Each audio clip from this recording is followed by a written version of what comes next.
Really, at a very fundamental level, it's about recognising that we're all human beings. We're all entitled to a certain amount of respect. I think equality is a way of being. It's a very basic human principle of treating others the way you want to be treated. Once you have respect, then I think equality follows directly. If I respect you, then we are equal. Accommodating their needs, okay, without making this stand out as something exceptional that we do. It has to be part of our day-to-day operations. That everybody gets recognized for the job they are doing and for the quality of the job they are doing. Just let people grow in their own way. I think there's a very neat connection between what we think equality and diversity are and mean, and with the core values of Queen's. Because the core values cannot be implemented unless they are underpinned by inclusion and diversity principles. For me, they all blend into each other. They are ways of working, ways of studying, ways of living. I had a number of offers from American universities and Queen's. What convinced me to come here was really the people. I came here over 10 years ago, and what brought me here was people. I wanted to do my PhD with Professor Ken Seddon. When I saw he's based in Queen's, I thought, okay, I'm coming to Queen's, and I came here, and well, I liked it enough to stay for the decade. When I first did come to Queen's, it was in the mid-70s when people were sort of getting at each other's throats in these parts. And where we come from, like in Sri Lanka, we're a very old civilization, and the next duty was to apply whatever little talent we have to pushing forward a frontier of science. And so here was an opportunity in terms of a place where I could develop some chemistry. When I drove off for my interview, which was in June, I obviously didn't know anyone in Belfast. What I really liked, and I will never forget this, after my interview, instead of just sending me back, they organized for me to go out and have a coffee with a colleague there who started recently, which I thought was extremely kind and extremely human of the university.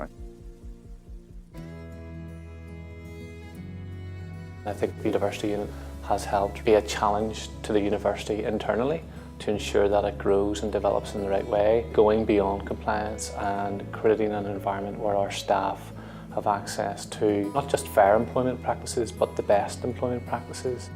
And ensuring that, for example, in terms of recruitment and selection, that if we have underrepresented groups, whether it's in terms of disability, age, gender, and religious belief, that we put in place affirmative action measures to address those imbalances. Well, I have people from 10 different countries in the lab, probably 6 or 7 different religions. More recently, well, we started a family, I had a baby, and this is the moment where you really appreciate a family-friendly workplace and environment where they are really supportive for different moments of your life. Queen's Gender Initiative has really been a driving force in developing and delivering both policies and practices around gender equality. It has really been a commitment that has embedded itself over the last 20 years. And so when it comes to Athena Swan then, we already had a bedrock on which to build our advances. As a university, why would we throw away the brains and ideas and innovation that females bring to the world? Would be much poorer for that, and we have been much poorer for it. Athena Swan has helped us shine a light on areas where we need to get better and where we need to improve. That's why we're one of the leaders in terms of our awards. There's always room for improvement. This is not a project with an end in sight. We need to work much more closely with our student body to make them aware not just of gender equality, but equality and diversity in the wider sense. The gender equality agenda in terms of females and males is now sufficiently mature to be able to broaden out and be more inclusive. The diversity agenda is packed full of really interesting subjects. Even if we were just to concentrate on LGBT issues, we could do so much. I think the fact that we are coming up with groundbreaking, innovative ideas, how do we make our campus more accessible, how do we make our campus more inclusive, is something that universities should be at the forefront of, and I'm quite proud that that has happened and is happening. We've developed a new transgender equality policy. Thankfully, Queen's is getting very much ahead of the game on this one, especially in our country, which is fantastic to see.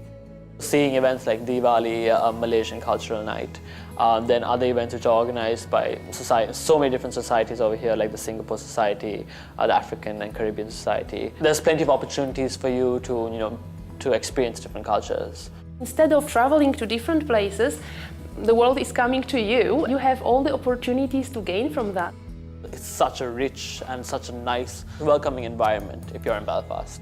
And you'll be surprised that the more amount of people you meet, the more you realize that you don't know anything about the world. It's a good university. It's a good place with good people. That's very important. It's a place where you will feel welcome and you can grow as a person. Issues around equality in all its shapes and forms are taken seriously, and that is without compromising on the excellence of the research, on the excellence of the teaching, and on the excellence of the friendships that one finds here.